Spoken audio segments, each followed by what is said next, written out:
C.J. McCollum stops by to talk about his timetable to return after fracturing his left foot. He'll also tell us how far he thinks Portland can go in the playoffs. First, though. So the Utah Jazz absolutely clocked the Lakers last night, at one point leading by as much as 29, and it honestly wasn't even that close. Afterward, there was a rush of people proclaiming that the game didn't mean much. LeBron James said, quote, "This won't define who we will be for the rest of the season and for the long haul." And he is right. The Lakers are missing 2 of their 5 starters during a rough section of the schedule. And on the Utah side, well, even Donovan Mitchell has been reminding people that being good in February does not guarantee being good in June. Yes, the Jazz have won 22 of their last 24, but they also had a stretch of winning 21 of 23 back in 2018, and they still got their butts handed to them in the second round of the playoffs that year. And all of that is smart and reasonable analysis. But here is what is also true. If you have not climbed aboard the rolling, rollicking freight train that is the Utah Jazz experience this season, boy, are you missing out.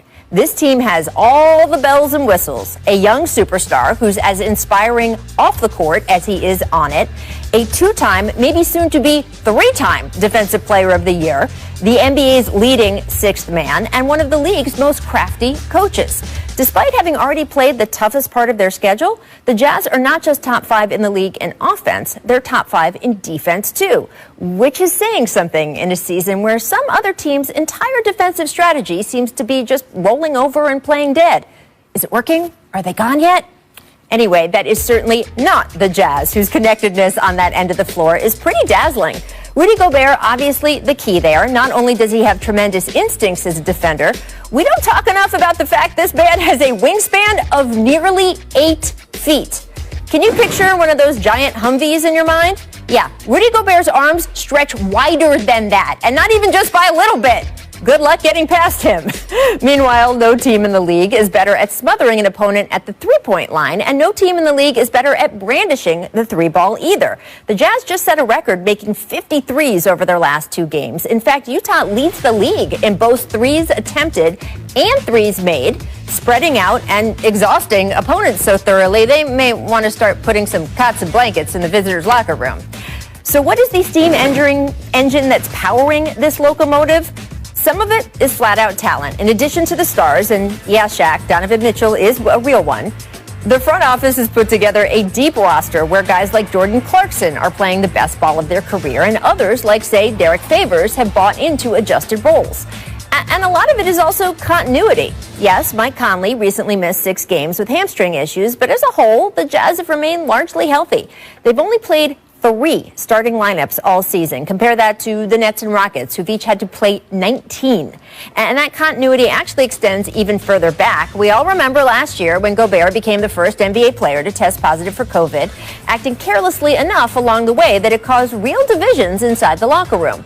But it's what happened after that's really worth noting, that Gobert was both publicly and privately contrite, not just talking the talk, but walking the walk, that the team was then thrown in the bubble together, where they were just forced to iron things out, rebond, friendships slowly reforming over bad coffee and monster games of ping pong. Of course, they then flopped a bit in the playoffs, snarfing up a 3-1 series lead to Denver, and that performance has many around the league still a bit skeptical of whether the Jazz are true contenders now, or just a really hot team built for the regular season. And it's a fair question to at least ask, and last night's game isn't going to tell you the answer. Playoff basketball is just different. We don't know yet whether a Donovan and Rudy 1-2 punch is enough to best a LeBron and AD or Kawhi and PG combo, or eventually match up against KD, Kyrie, and James Harden. That is a lot of Ks there. The truth, though, is that right now, the answer to that isn't actually knowable, and it also doesn't really matter yet. Yes, eventually, we will see where this freight train is headed. But for right now, what we really should be doing is enjoying the ride. So, I got my guys here. Fizz, we got you back. Thank you for joining us. Robert, what can you tell us is the single biggest reason for you that the Jazz are dominating the league right now? I think if you look at the way they play defensively is the key. They have a great shot blocker. A lot of teams have good shot blockers. They have a great shot blocker. When you have that type of guy behind you, you can get up on guys, run them off that three-point line, and funnel them to Gobert. Think about it. You got Gobert. You just mentioned how long he is.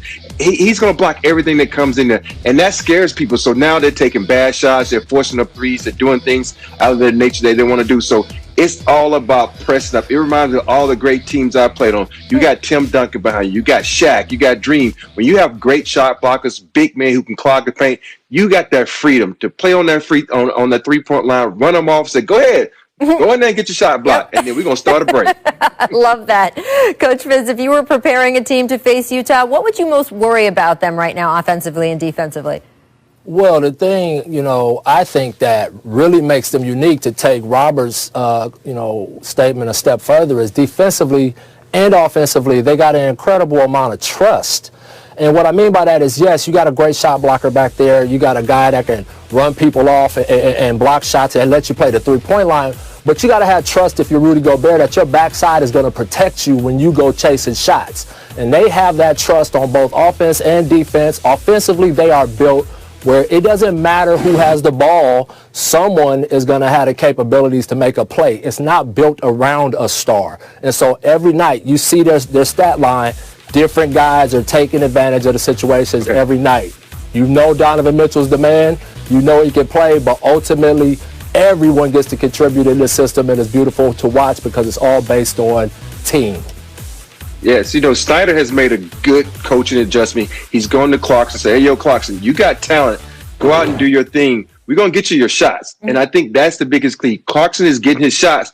But you watched him in the game last night. He had a shot. He passed it up and gave it to another guy with a better shot. The old Clarkson would have forced that up. And that's contagious. The whole team are giving up shots easily for guys to get easier shots.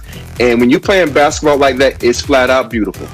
Yeah, they're getting the most out of everyone. That's a tribute to the coaching staff, but also, of course, to the players themselves. You mentioned Jordan Clarkson's growth and maturity. I mentioned Derek Favors a few minutes ago. Here's a guy who had a bigger role when he was with the Jazz last time, came back, and is now accepting a different role. And you guys always talk about being a star in your role. Every single guy on that team is contributing something important and feels like they're contributing something important. And that does matter as you get toward the playoffs. So, again, I agree with everyone who said last night didn't tell us much. That's because we already knew the Utah Jazz were really, really, really, really good. All right, I want to get to today's difference maker, brought to you by CarMax. Take a look. CJ McCollum, not only one of the best guards in the NBA, he's also one of the most vocal advocates for the advancement of social justice in the league. Now, recently, CJ has focused his efforts to help end voter suppression. CJ, welcome back to The Jump. I want to hear a little bit more about that before we get started with basketball stuff. What have you been working on lately?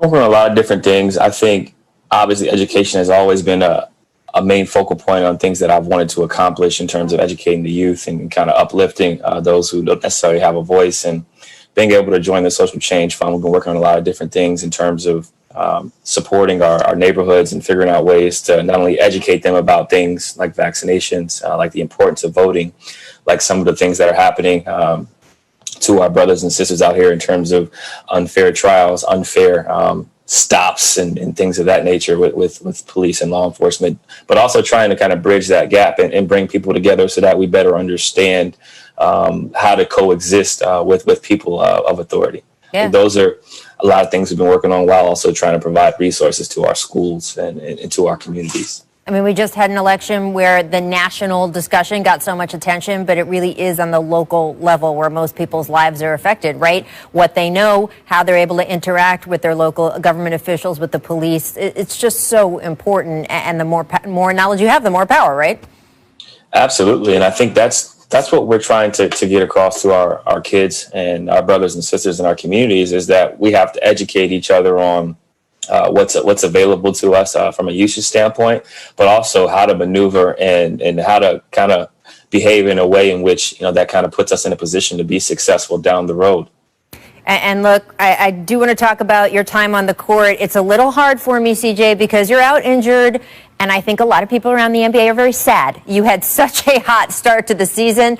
I don't know if you're aware, when you got knocked out, you were second in the NBA in real plus minus. LeBron was the only one ahead of you. It was just such a sort of cruel moment for Blazers fans to have that be when you got hurt. You're rehabbing now, fractured left foot. When can we expect to see you back on the floor? And I will say, when I said earlier today that you were going to be on the show, I had a bunch of Blazers fans tweeting me saying, can you be back by Friday? Because we're playing the Lakers. Yeah, I'm feeling much better. I'm progressing. I'll be at 6 weeks on Saturday. Continue to try to load the foot and strengthen it. I think that's what's been our main focus: trap bar, squats, lunges, stability stuff, getting more contact in on the foot and seeing how it responds. But I will not be back on Friday, unfortunately, due to circumstances. I won't be able to return that soon. But I'm looking forward to seeing how I feel at 6 weeks and then kind of progressing from there. And I want to be cautious with my approach with this injury, with this being my third foot fracture, and with the young guys playing so well. This gives them an opportunity to kind of continue to grow. And they've taken advantage of their opportunities in their time. Yeah, absolutely. I mean, there's not a ton of pressure on you to rush back. It's more pressure building that you be great by the playoffs, because this team is looking dangerous again. And you have been part of that, at least at the start. You were taking nearly 4 more three-pointers per game this season than you did last season. What went into that surge? I think it was a combination of how I trained in the summertime, being able to get extra conditioning in, being able to figure out, how to be more efficient in games. I take a lot of mid-range shots. I'm a pretty good mid-range shooter. I can get the spots on the floor, but also figuring out what was going to be best for our team long-term, what was going to be best for me long-term, and how do I open up the defense. And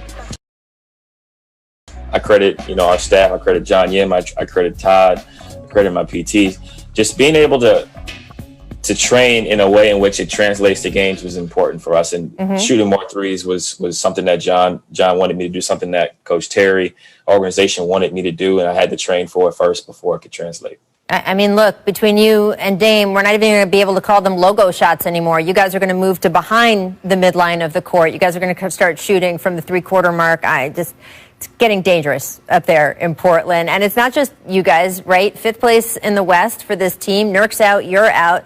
Dame's doing great, but as you mentioned, it is a deep group behind him that is contributing. How confident are you that this year's team will be able to outperform last year's team? I'm very confident. I think it just comes down to health in the playoffs. Being hurt during the regular season allows players to grow. It allows them to develop, get meaningful minutes, and to get comfortable. And as we come back and kind of get together as a full roster, I think it's only a matter of time before we begin to mesh, go on a run, and transition into the playoffs. But I definitely think we'll fare better due to experience, due to our bench having more depth, and also due to us, having some time to recover and rehab during the regular season, to where we should be fresh for the playoffs.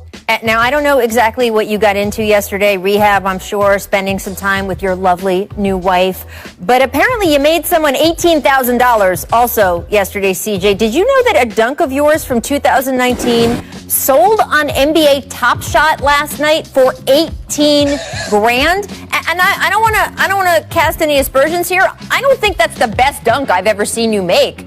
18 grand. Yeah, that dunk isn't my best work, that's for sure, man. I think that's cool. People are able to kind of capture those moments. Kudos to whoever got 18 grand for that. That's a nice come up. I'm happy for you. I'll have to get some more dunks at some point so that the highlights look a little bit better for Top Shot. I saw you on Twitter asking about NBA Top Shot recently. How much has this sort of gotten into players' consciousness that this is going on? Because the collectibles market, it ebbs and flows, but this has become really hot.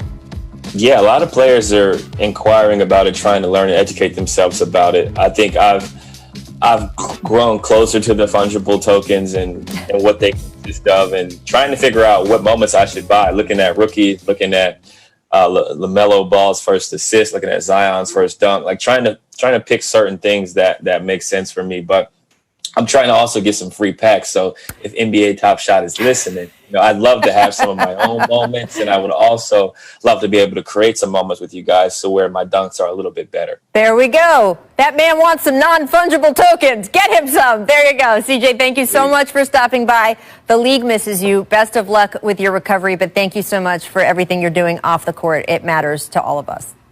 Thank you. I appreciate it. All right, and coming up, we will discuss the biggest buyers and sellers in the league heading into the trade deadline. It is exactly 1 month from today, so